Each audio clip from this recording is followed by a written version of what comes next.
ہم مسلسل محنت کر رہے ہیں، کوشش کر رہے ہیں، آواز اٹھا رہے ہیں، آواز لگا رہے ہیں کہ پاکستانی مصنوعات اپنائی جائیں اور دیگر مصنوعات کو چھوڑ دیا جائے۔ تو ایسے میں ایک ساتھی نے جنگ سے فون کر کے آج بطور خاص مجھ سے کہا کہ مفتی صاحب آپ اس پر آواز اٹھائیں کہ نیکسٹ کولا نے اپنی چھوٹی بوتل پر 10 روپے اور بڑی بوتل پر 20 روپے بڑھا دیے۔ اب وہ دکاندار غالباً اپنا وہ کمیشن وغیرہ رکھ کے مطلب کو 8 روپے اور 18 روپے کا فرق قیمت میں ڈال رہے ہیں۔ تو ابھی تو اللہ تعالیٰ نے آپ کو مارکیٹ دی ہے اور آپ آگے بڑھ رہے ہیں، تو قیمتوں میں ایسا ہوش و ربا اضافہ کہ 10 روپے اور 20 روپے کا اضافہ کر دیا۔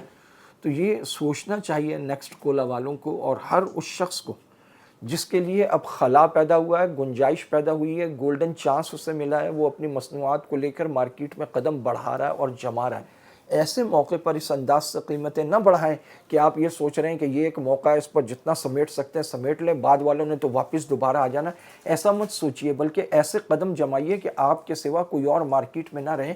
ہماری دلی خواہش بھی ہے اور دعا بھی ہے کہ پاکستانی برانڈز اپنی جگہ بنائیں اور وہ ہر جگہ چلیں اور خوب چلیں اور اس کے ذائقے لوگوں کو بھائیں اور اچھی چیزیں مارکیٹ میں ہوں، مضر صحت چیزیں نہ ہوں۔ لوگ پاکستانی اپنی قوم اپنے ملک کا خیال کرتے ہوئے آگے بڑھیں، کاروبار کو بھی جمائیں، لوگوں کی صحت کو بھی بچائیں۔